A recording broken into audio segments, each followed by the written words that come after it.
Today we talk about UFC 216. For the win!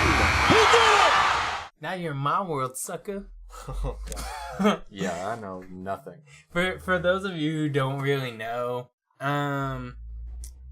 we do this For the Win podcast about most sports, I would say, but about most sports, I really don't know that much about it. So really, I just bring what I'm learning about from just listening to you talk, and then adding to it or giving like a perspective of someone who's not like all in. Yeah. And then on sports like mostly combat sports, then the roles switch just a little bit. Right. And so I didn't really get to watch 216 live. But I know pretty much what happened, and we're not going to talk about the whole card because that'll take just it would be pretty long. But there were two big cards, two big fights on this card rather, and those are the two I want to talk about. And so we'll talk about the co-main event and then the main event. So first we'll talk about the co-main event. And it was about, and we have the pictures pulled up so Ray can see. So we have Demetrious Mighty Mouse Johnson versus Ray Borg. And pretty sweet name, Ray Borg. That's a pretty sweet name. Now, just a little bit of history about their division. Now, these, as far as I understand, these are the smallest. This is guys in the division. Flyweight. Yeah. So there's no division that's smaller than them. Now, when this division was first made, like put together, he fought in it. So Mighty Mouse Johnson fought in it. He's been the only belt holder in that division. Oh crap! He's never been beat. So he won it, and he's never been beat. So the reason that this card was so important and this fight was so important is because his last fight, which I did watch live, he tied Anderson Silva for the most consecutive belt title defenses. Oh shoot! Okay. Which was 10, I think. Yeah. No, wait. What was it? I need to make sure. Okay, while you're looking that up, I have the stats from the fight. I don't know anything about UFC, but it looks like he just dominated him. Like, it's showing how he landed 82% of his total strikes compared to 57%. 8 takedown attempts and 8 takedowns. He was 100% on that. That's crazy shit. And so before this fight, 10 title defenses. That was the tied for the most from another guy named Anderson Silva, who he's very, very popular. He doesn't really fight anymore. And so this fight, he was going to break it.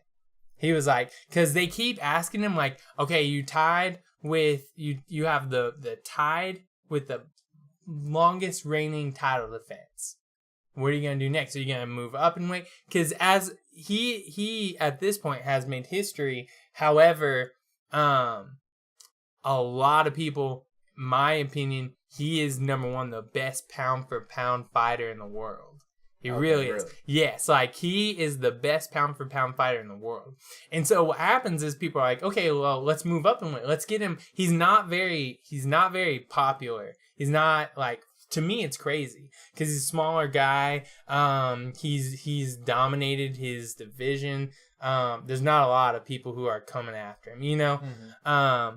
And so people are like, well, let's get you some money fights. Let's move you up. Let's have you fight like TJ Dillashaw. Let's have you fight like these more these more well-known people. Let's get you some money fights. And he's like, no, I don't want to. He says like, I'm not in the business. I'm in the business of getting wins and not taking any damage and getting out. That's his goal. He's like, I'm not in the business of concussions, you know? Oh, so like, he's really smart. Now, that's a really funny thing to say as a UFC fighter. As a UFC fighter. But that's the thing. Being as talented and as skilled as he is, he's never, he's all there. He's all there. He's not, there's some people like there's a guy that is super he'll be in the Hall of Fame named Mark Hunt. He's a heavyweight. Yeah, okay. And they'll say like there's a term and he's kind of getting there. Like a lot of people are like he needs to stop fighting. You know, called punchy. Like, yeah, and it's where like you're not all there. Like you've gotten too many hits to the head. Like you slur your words, you know, your short-term memories for crap, you know. Okay, gotcha. So like punchy. And so he's not about that. But what he is about, like he's about making history and being the best pound for pound fighter in the world. And so he went up against Ray Borg, who Ray Borg is, he lost. He's no joke. Ray Borg is a bad fighter. Bad in a good way fighter? Yeah, he's a good fighter. But he's just not on Mighty Mouse's level. And so, two crazy things about this fight is, number one, they went to the 5th round. I'm very sure they went to the 5th round. Yeah. So they went all 5 rounds. The 5th round, they didn't leave the 5th round because Mighty Mouse finished him. So he fought hard. Uh-huh. And their trash talk, they're both really nice guys, which is another reason that Mighty Mouse isn't like a big name. Because in the flyweight division, there's no jerks. And really? So, there's no real jerks. So weird. it's just like people out nicing each other. And it just doesn't do anything for them. But their trash talk like at the weigh-ins was freaking sweet, because you usually can't hear what they say, but if you follow like their Instagram page or something, there's mics up there where you can kind of hear. Okay, yeah. And Ray Borg was just in his face and saying like, I want it bad, like I'm taking that belt, you know. And then he said the last 5 guys wanted it too, but they all got finished. You're not going to do anything, you know? Oh, shoot. And so their trash talk was okay for that division especially. But it got all the way to the 5th round. And so not only did Mighty Mouse break the record, he also did it in a way that's never been done in the UFC before, which is crazy. What he did basically is... So you know an arm bar, right? Yeah. Where it's like the 2 legs are around sideways on the body and you crank the arm back. Yes. So what he did was he got around Ray Borg, and you can watch it. He got around Ray Borg and picked him up, threw him up in the air, and before Ray Borg landed, he had 2 legs over him and then cranked it back. So it was like he got him in armbar position in the air and then pulled back and cranked him. What in the world? Yeah. And it's like people have lost their mind over it because no one's done it before in the UFC. And then he pulls it off for breaking the record of most consecutive title defenses. Crazy. He throws him in the air. He throws him in the air and he catches him. Now he's down like this, so he's not like high in the air or anything. He's down like this. That he's going to break his fall, but there's no weight beared on it. He's just like going to break his fall, and before he hits the ground, he's definitely already got that front leg over, and then he just pops the other one, boom, pulls back. I can't even imagine that. Like, that sounds so crazy. Yeah, I mean, nuts. It was cool, just to see, and people lost their minds. And then, so not only did he do a move never been seen in the UFC before. And there's been other finishes that were really, really cool. There's a guy, his nickname's the Korean Zombie. He's finished a guy with a jiu-jitsu move called the Twister, which is super hard to get locked on. But basically you get behind the guy, you get on bottom behind the guy, and you take the bottom half of his legs and you twist it one way, and then you get under the arm and like over the arm the other, on the top of the body, and you twist it the other way. So it's like you twist them up. Okay. Yeah. And so like moves like that are really challenging for the fighter to pull off during a fight or during a sparring session or whatever it is. So, you know, there's a guy named the Korean Zombie who did that. But people know about that. You know, people know that stuff is possible. Like, this was like kind of groundbreaking, I feel like. And not only did he do that, but he did that to break the record. Now, speaking of groundbreaking, I did watch a video of a UFC fighter finish someone with the walls of Jericho. Yeah. Who was that? Was that an actual fight or was that some amateur I think that was an amateur thing for sure because I have no idea what organization that was. You tagged me in that. And I was like, what the mess? Finished him with the walls of Jericho. Dude, tap, man. Yeah. I was what the fuck is he doing? Twisting their I was like, oh spine. my God, what a finish. Yeah, and that's the thing, like, in the WWE, of course, like, maybe it's tight and it hurts a little bit, but if you're not, like, trained to do that move, our friend Justin, who, you know, if you watch this channel a lot, you guys know Justin, when we were in high school, we used to wrestle on the trampoline growing up, and he used to freaking do the walls of Jericho on us. And he doesn't know how to do it, so he definitely did it like that UFC fighter did. And it hurts bad. I can't imagine. And the worst part is, he'd get us in that, and we could take it for just a little bit, you know, because the trampoline would sink in, so you could kind of get under it a little bit, but then he'd really crank back on us, and we'd tap, and he wouldn't like to let go. And that move hurts bad, so I don't blame that guy for tapping. I do not blame that guy for tapping at all. Golly. Oh my God. Don't let anyone get you in the walls of Jericho, I guess. Good move. Holy shit. But yeah, so he broke it, and then people are now asking him, okay, now how do you feel that you broke it? And he's like, I'm just glad my name isn't by Anderson Silva's anymore. Like when they talk about title defense records, like now I'm number one.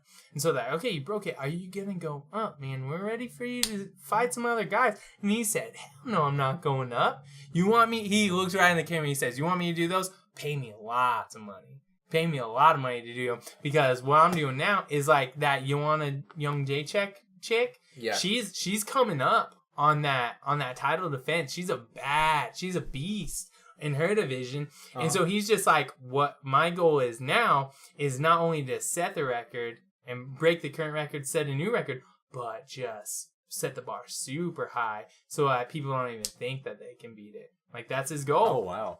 And it doesn't do much for him financially, but it does cement, like, a legacy. Yeah, that's for sure. You know? And I think he's doing all right. I mean, do you get money for Twitch? Twitch? Yeah. Through donation, yeah. Okay, I'm sure he gets money from Twitch. He's Is he big. Twitch? Yeah, he's got a Twitch handle, and I mean he fights pretty consecutively since he hardly gets injured, so I'm sure he's doing just fine. And that's crazy. Can we talk about athletes that stream on Twitch? Yeah, because it's a lot more than you would expect. Really? Like, I'm still salty about Gordon Hayward because we recorded this in the same day. Fuck Gordon Hayward. But he's like the biggest League of Legends player. Really? Yeah, Karl Anthony Towns and Jimmy Butler from the Wolves, Timberwolves. Dude, both stream on Twitch. Really? Yeah, all the time. Andrew Wiggins also. Dante Exum does it. Like, it's crazy. Any football players? I don't know, actually. Huh. But he's like, yeah. Demetrious Mighty Mouse Johnson he's got a big Twitch. Really? Yeah. I would never have thought that. That's crazy. He plays all the time. And that's one of the things that they said, like, he plays a lot of Street Fighter, and they're just like, you know, can you do any Street Fighter moves? And he would always say no, and now people are like, come on. You said you couldn't do those, you know? Like, you threw a guy up and caught him in an armbar before he hit the ground. You said you couldn't do those. You clearly can. You clearly can. Okay, so we'll go ahead and we'll talk about the main event of the evening. Okay, so Mighty Mouse wasn't the main event? No, really? He was not. Even though he was breaking the record, that wasn't the main event? Yep, I think this was one of his first pay-per-view points that he's going to get. Pay-per-view points is like, you're getting money. I think, from what I understand, you're getting money off the pay-per-views, and it's like, it's dripped kind of consecutive, like, you know, like throughout however long people buy the pay-per-view before it goes out free. And then let's talk about this card for just a minute, how big this card was. This card was super important because it was the first event since the shooting in Las Vegas. So this happened in Las Vegas. Oh, okay. And this was the first event since then. And so it was super, like, they had like first responders and police officers and people who got shot, like family members of people who were killed there and everything, like, all in front row and stuff. So they threw it for them. Oh, crap. And the whole thing was like Vegas strong, Yeah. And so that's super. Talk about pressure on these guys, and these girls who fought. Crap. I mean, huge pressure. Because they were saying like, don't be scared. Like a lot of people were scared to be in a huge crowd like that because there's crazy people. Yeah, of course, always. Like that guy. There's crazy people, and so that was pretty important, and so definitely added to a lot of stress. So all right, Tony Ferguson and Kevin Lee. Let me give you a little bit of background on this. So basically, this division, this is the lightweight division, and this is for the interim lightweight title. Okay.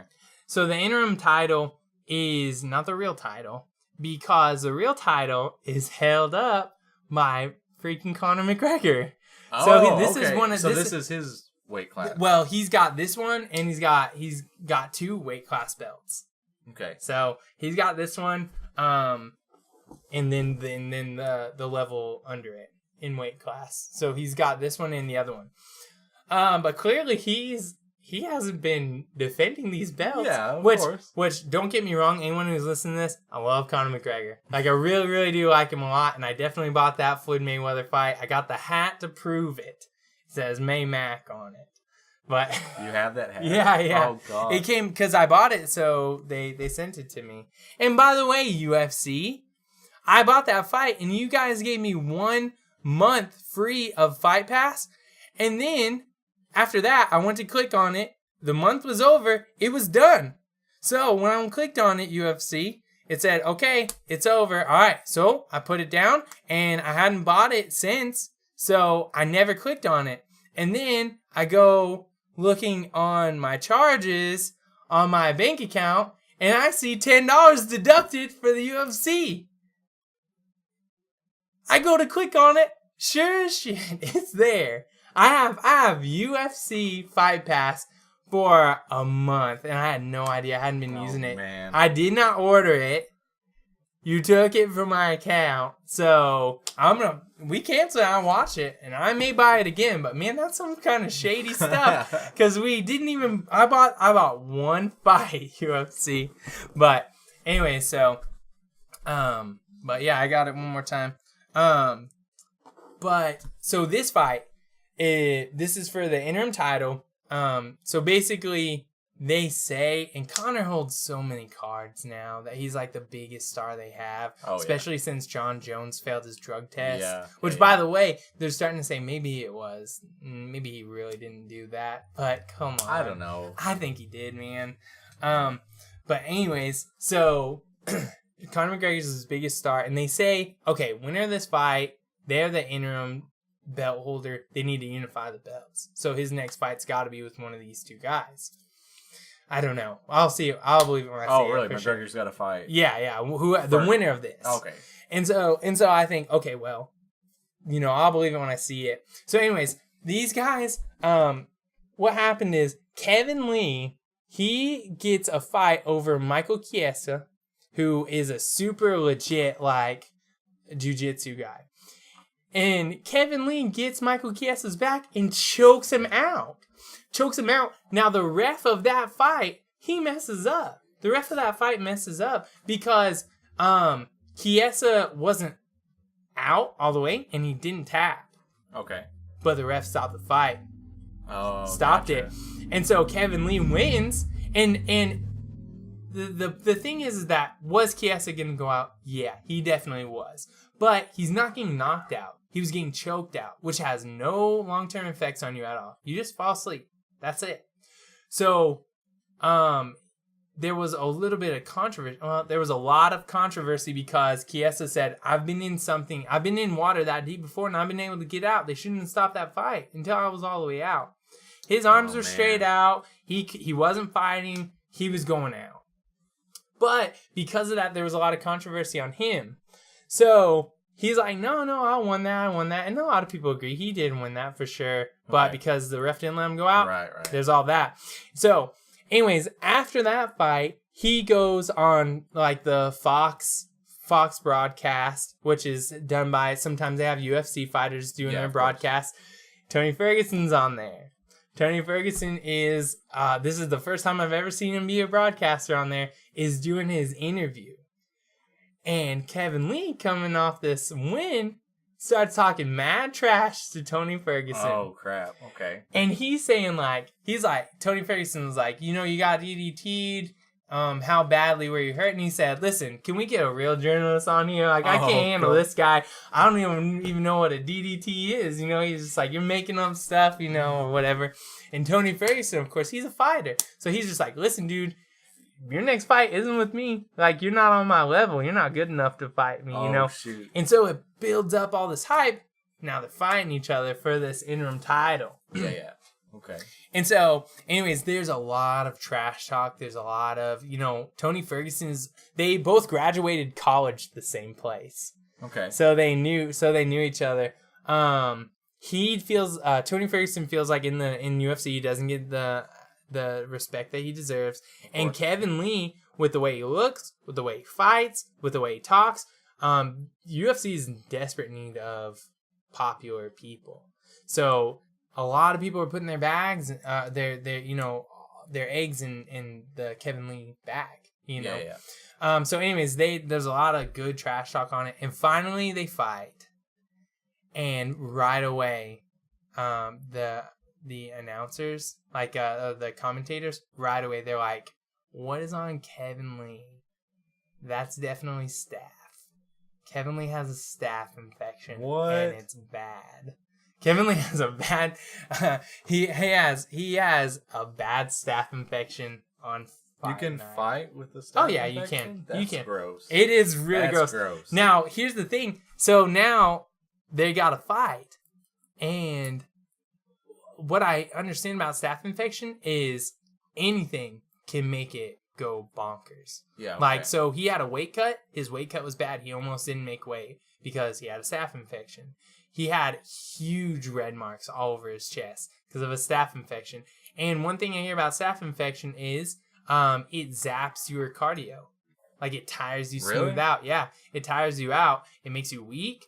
And then if you take medicine for it, if you take the, prescription medicine for it, that tires you out and makes you weak. So it zaps your cardio. So it was a lose-lose for him. But in the end, Tony Ferguson just beat him. Tony Ferguson beat him, and now he's the interim champion. And I don't know. We'll see what happens to Kevin Lee. He's starting to talk about going up in weight or changing a weight class. So I think his confidence is down. I think his confidence is way down.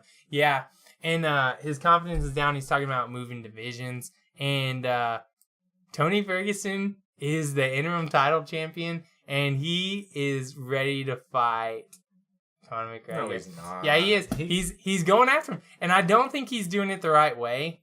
But he said, so his nickname is El Kukui, which is Boogeyman. And so he's like, Conor, you effing McNugget. He's not like the best trash talker, but he just keeps calling him a McNugget. And he said, I'll follow you. If you think you can hop weight classes, the Boogeyman's going to follow you. I'm here to fight you. You can't get away from me. And really, he's the champion. Tony Ferguson is the champion. So he should be if he wants that fight with Conor, all he has to do is say, I'm not fighting anybody unless it's Conor. You don't chase Conor. You're the champion. You say, I'll hold this division up. What are they going to do? Make another interim belt? No, they can't. What, are you going to have 3 belts? No, of course not. So he said, I'm not fighting anybody until I get Conor McGregor. You come to me. I'm the champion now. And so these are fun stories. I think it's going to play out. But all in all, it was a great card. Made history. Yeah. When do you think the Ferguson-McGregor fight will be? I don't know. Because Conor is such a big star and he controls his own narrative. Yeah, for sure. Who knows, man? I don't know. He may never fight him. He may just continue to come, because Conor McGregor, he's writes his own story. He may say, he doesn't have enough numbers. He doesn't have enough fights. He hasn't shown me enough for me to fight him and go through a world tour and all that stuff. And he doesn't need any more money. Conor McGregor's rich. And what's to say Conor even ever fights in the UFC again? Yep.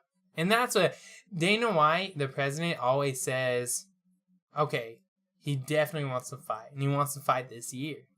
But he's got to say that. He has to say that Conor McGregor is the only star they have. Yeah. They don't have any more stars. Yeah, exactly. You know, and they have people up and coming like Kevin Lee. November 11th, I think, Cody Garbrandt fights. Now, could be a superstar. Mm-hmm. He could be a superstar. But other than Conor, since John Jones freaking screwed everybody, yeah, they don't got anybody. You know, no one who's a huge, like, Conor goes like, even people who don't watch fighting know who he is. Oh, yeah. You know, and they don't have anyone else like that. So, he holds all the cards in that. So, we'll see if he even fights ever again. Yeah. I hope so. Because that, like, Tony Ferguson, Conor McGregor, super good. Tony Ferguson has an endless gas tank. He doesn't get tired. He doesn't get tired. And he doesn't, like, usually they say, like, okay, so this is black belt in jiu-jitsu. This is a jiu-jitsu fighter. This is a wrestler. He just calls it, like, he's just a freestyle fighter. Okay. Yeah, he's just really, Damn. He has weird movements and he does, like, crazy, like, to get out of things, he rolls flips and things like that. Oh, like, shoot. Yeah, he's just a strange dude. But yeah, his jiu-jitsu is brilliant.